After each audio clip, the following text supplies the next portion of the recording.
Hi, I'm Kevin DDR, and this is my Tetris the Grandmaster 3 Shirase mode submission for Summer Games Done Quick 2017. This is the fastest mode in the entire Tetris the Grandmaster series, and there's really not that much to say about it because it's just very fast and kind of hard to talk about while you're playing. So, of course, I'm not playing this right now. I'm watching a playback of my personal best, but it's pretty simple, but there are some things to go over. In this mode, the goal is just to reach level 1300 as fast as possible. There's no grade requirements or anything. There's only two requirements. Two time requirements, rather. One is that you reach level 500 in 2 minutes and 28 seconds. The other is that you reach level 1000 in 4 minutes and 56 seconds, which is pretty hard. I actually don't think I might have once missed that requirement, but I'm pretty sure I've never missed it again. The first requirement, though, is quite hard, and it forces you to manually lock the pieces down much faster than the game forces you to. So one thing you'll notice here is that there are 3-piece previews now instead of 1. This is quite important. It actually makes playing the game quickly a lot easier. People have done kind of tests to see what would happen if you covered up 2 of the piece previews. And as it turns out, it actually makes the game much harder to play quickly. The other major difference is that there's a hold box now. So there's a 4th button, the D button, and once per active piece, you can hit the button and swap out your current block with the one in the hold box. Or just move your block into the hold box if there wasn't already one there yet, which only happens at the start of the game. This is really important because it basically takes a lot of the danger away from a lot of stack situations, so it vastly increases the number of kind of viable stack types you can have. Another major change that's maybe a little hard to explain if you don't already play the game is the addition of floor kicks, which basically means that certain pieces can kick off of the top of the stack, or, the floor, as it were. This is quite important for the T-piece. It lets you get out of a situation known as a Fundoshi Buster, which is basically where the T-piece gets stuck in the middle of the stack. And it's very important for the I-piece. It means you don't have to leave a 2x2 space on the right to rotate in, or a 3x2 on the left. So from level 500 onwards, once you've met the time requirement, or the Torikan as it's called, garbage starts spawning.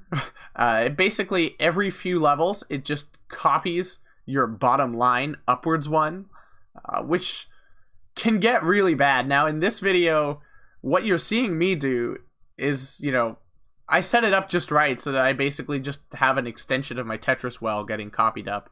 But if you have an ugly bottom line, or you have like 2 holes in it, or a hole in the middle, or something like that, it can go horribly wrong. So again, like, watching me play, it looks okay, but if you look at my archives and look at some other videos of me playing, you'll definitely see there's some situations where, if you have two holes in your bottom line, and then or in your bottom row, and then that gets copied upwards 5 or 6 times, you can find yourself in a situation that's extremely hard to recover out of. So again, we're closing in on level 1000. We're almost there now. And at this point, this was an insane time for me. I knew it had potential to be a record. Anything less than 3 minutes 40 coming into 1000 was very solid. So at level 1000, the pieces turn into brackets, bracket blocks as they're called. This is kind of a homage to the original game, which was, a text mode game. So there weren't graphics. It was just, the pieces were made out of brackets. And that's it. At this point, the game is very fast. The garbage stops, which is, nice, I guess. But the garbage doesn't really affect you too much, again, if you set it up just right. So that's not really much of a saving grace. Now, the game only gets marginally faster from 1000 to 1200, but at 1200, the game gets like 1.5 times as fast, and is pretty much the absolute limit of how fast, they could force you to play a game. So any mistake in the 1200 section is pretty much just an instant game over, as you've seen at GDQs in the past. I've actually not cleared the mode at GDQ. I've died in the 1200 section every time. But I feel confident in my abilities this time, and I think we can make it happen. So that's the end of the game. I was quite excited to have made it to the end, and at the end of the game, unlike in the master mode where you have a invisible credit roll, in this mode you have a big credit roll, which in TGM 1 and 2, big mode is very, very hard just due to the rotation system and some other constraints and only having one piece preview. But big is not quite so hard in Shirase. It's still possible for this to go wrong, but it's a lot easier to finish, I would say. And anyway, there it is, and I was quite excited to get it. So